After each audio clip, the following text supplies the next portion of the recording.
பரமாத்மா துவாரகையில் இருக்கிற போது அவரை தன்னுடைய படைக்கு துணையாக ஆக்கி கொள்வதற்கு அர்ஜுனன் வர்றான். பாண்டவர் பக்கத்திலிருந்து அவன் காலாண்ட உட்காந்துடுறான், கால் பக்கம் உட்காடுறான்.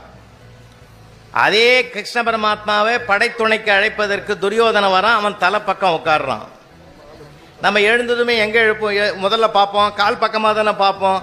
அது ஏற்கனவே பொய் தூக்கம் தூங்குறாரு, அது நிஜ தூக்கமும் இல்லை. அப்படி பொய் தூக்கம் தூங்குற கிருஷ்ண பரமாத்மா அப்படி எழுந்ததுமே பார்க்குற மாதிரி பார்த்து, அர்ஜுனா எப்போ வந்தனார்? இப்போ தான் வந்தனா, என்ன விஷயம்னார்? வருகிற பாரத யுத்தத்தில் நீங்கள் எங்களுக்கு துணையாக நிற்க வேண்டும், ஓம் அப்படின்னு கொடுத்துட்டார்.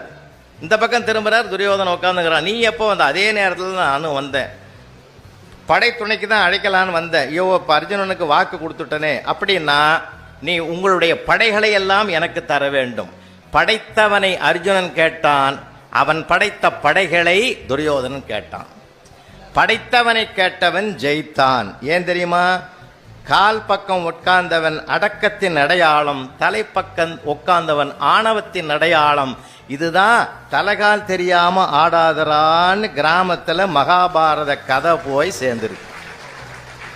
என்ன அழகா சொல்றான் நம்ம கிராமத்தில். கால் பக்கம் உட்கார்ந்தவன் ஜெயிப்பான். அப்போ அமைதியாடுறா, அடக்கமாடுறா, வெற்றி உனக்கு, ஆண்டவன் உனக்கு துணை நிற்பான். எவ்வளோ பெரிய கருத்தை எவ்வளோ சின்ன ஒரு வரியில கிராமம் நமக்கு அடையாளப்படுத்தி இருக்கிறது. அதாங்க இதான் நம்ம நாட்டினுடைய அற்புதம், ஆனந்தம்.